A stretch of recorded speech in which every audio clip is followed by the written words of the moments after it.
اگر تم نے اس کمرے کا دروازہ دوبارہ کھولنے کی ہمت کی تو یاد رکھنا زہرا، اس کمرے سے تمہارا جنازہ تو اٹھ سکتا ہے مگر تمہاری چیخیں باہر نہیں جا سکیں گی۔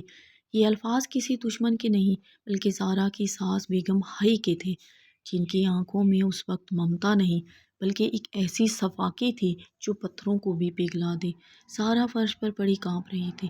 اس کے سامنے وہی بند دروازہ تھا جس کے پیچھے سے اکثر اسے کسی عورت کے رونے اور دیوار پیٹنے کی آوازیں آتی تھیں۔ اس گھر میں قدم رکھتے ہی زہرا کو احساس ہو گیا تھا کہ یہاں کی دیواریں کچھ چھپاتی ہیں۔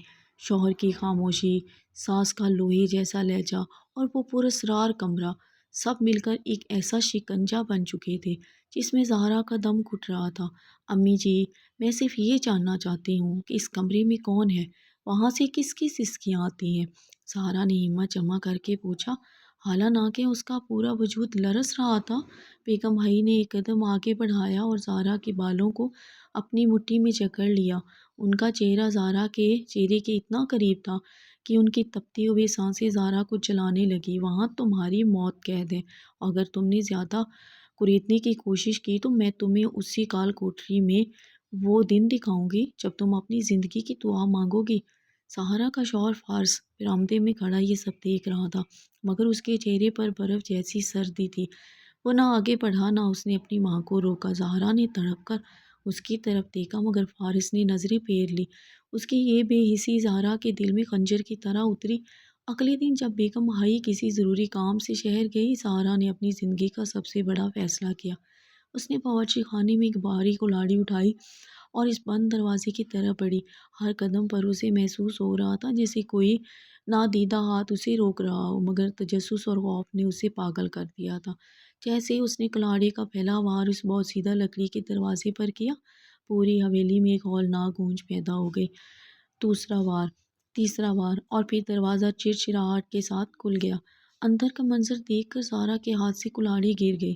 وہاں اندھیرا تھا، غلاظت تھی اور دیوار سے بندھی ایک زنجیر تھی جس کے دوسرے سرے سے ایک عورت بیٹھی تھی جس کے بال سفید ہو چکے تھے اور ناخن حد سے زیادہ بڑے ہوئے تھے۔ اس نے سر اٹھایا اور زہرا کی طرف دیکھا۔ بھاگ جاؤ لڑکی، اس سے پہلے کہ تمہاری بھی میری طرح زندہ درگور کر دیں، یہاں سے بھاگ جاؤ۔ وہ عورت پاگل کی حد تک چیخی، آپ کون ہیں؟ زہرا کی آواز حلق میں پھنس گئی۔ میں اس کی وہ بدقسمت بہو ہوں جس نے سچ جاننے کی غلطی کی تھی۔ اس عورت نے کہکا لگایا جیسے کسی روتی ہوئی آواز جیسا تھا۔ میں فارس کی پہلی بیوی ہوں جسے سب مرا ہوا سمجھتے ہیں۔ زہرا کے پیروں تلے زمین نکل گئی۔ اسے لگا جیسے حویلی کی چھت اس پر گر جائے گی۔ وہ ابھی کچھ بولنے ہی والی تھی کہ پیچھے سے ایک بھاری بھرکم سایہ نمودار ہوا۔ تو آخر تم نے موت کا دروازہ کھول ہی لیا۔ زہرا بیگم حی دروازے پر کھڑی تھی۔ اس کے ہاتھ میں ایک مشال تھی اور چہرے پر وہ شیطانی مسکراہٹ تھی جو اب زہرا کے مقدر کا فیصلہ کرنے والی تھی۔ بیگم حی کی مشال سے نکلنے والی آگ کی لو ان کے چہرے پر پڑ رہی تھی جس سے ان کی آنکھیں کسی درندے کی طرح چمک رہی تھیں۔ زہرا اس بدقسمت عورت اور اپنی ساس کے درمیان گھری کھڑی تھی جبکہ پیچھے سے قدموں کی چاپ سنائی تھی۔ یہ فارس تھا جس کے ہاتھ میں ایک رسی تھی اور چہرے پر وہی ہولناک خاموشی۔ فارس، دیکھو یہ کیا ظلم ہو رہا ہے۔ تمہاری پہلی بیوی زندہ ہے اور تم نے اسے اس حال میں رکھا ہے۔ زہرا نے تڑپ کر پکارا۔ اسے امید تھی کہ شاید اب فارس کا ضمیر جاگ جائے۔ فارس نے ایک سرد نظر اپنی ماں پر ڈالی اور پھر زہرا کی طرف دیکھ کر بولا، سچ جاننے کی قیمت بہت بھاری ہے زہرا۔ میری ماں نے اسی لیے قید کیا کیوں نہ کہ یہ خاندانی دولت کا راز جان گئی تھی جو میرے باپ نے خون بہا کر حاصل کی تھی، اور اب تم بھی وہی غلطی کر چکی ہو۔ بیگم حی نے کہکا لگایا، فارس دیر مت کرو، اس کا انجام بھی وہی ہوگا جو اس پاگل عورت کا ہوا ہے۔ اسے بھی اسی زنجیر میں جکڑ دو تاکہ دنیا سمجھے کہ زہرا بھی شہر واپس چلی گئی۔ فارس رسی لے کر جیسے ہی زہرا کی طرف بڑھا، زہرا نے فرش پر پڑی وہی کلاڑی اٹھا لی۔ قریب مت آنا فارس، میں وہ کمزور عورت نہیں ہوں جو تمہارے ظلم کو اپنی تقدیر مان لے۔ کمرے میں تناؤ اتنا بڑھ گیا کہ سانس لینا دوبر تھا۔ اچانک دیوار سے بندھی وہ پاگل عورت جسے سب بے بس سمجھ رہے تھے، زور سے کھڑی ہوئی۔ اس نے اپنے دانتوں سے رسی کو نہیں بلکہ اس کمزور دیوار کے ایک حصے کو دھکا دیا جو برسوں سے گل رہی تھی۔ ایک زوردار دھماکہ ہوا اور دیوار کا ایک بڑا حصہ بیگم حی کے اوپر آ گرا۔ مشعل اس کے ہاتھ سے چھوٹ کر اس کے ریشمی لباس پر گری۔ لمحوں میں آگ نے بیگم حی کو اپنی لپیٹ میں لے لیا۔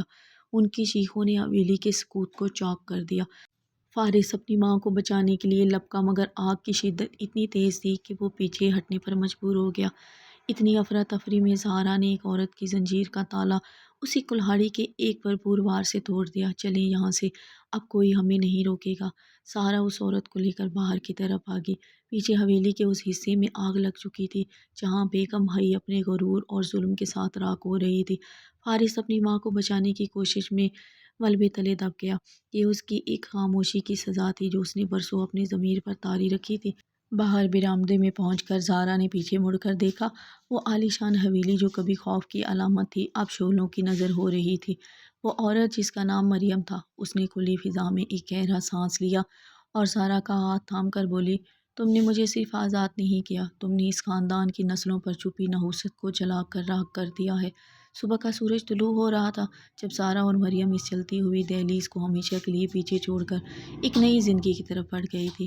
اب نہ کوئی ساس کا ڈر تھا، نہ کسی بند کمرے کی سسکیاں۔ انصاف ہو چکا تھا اور حویلی کا وہ کالا راز ہمیشہ کے لیے مٹی میں دفن ہو گیا تھا۔ ظلم کی دیوار چاہے کتنی ہی اونچی کیوں نہ ہو، ایک دن اسے ڈھیر ہونا ہی پڑتا ہے، اور وہ خاموشی جو ظلم کا ساتھ دے وہ خود اپنی تباہی کا سبب بنتی ہے۔ ویڈیو اچھی لگی ہو تو ویڈیو کو لائک کر دیں اور ایک پیارا سا کامنٹ کر دیں، اور چینل کو لازمی سے سبسکرائب کر لیں۔ تو ملتے ہیں ایک نئی ویڈیو کے ساتھ، تب تک اپنا بہت سارا خیال رکھیے گا اور دعاؤں میں ہمیں بھی یاد رکھیے گا۔ اللہ حافظ۔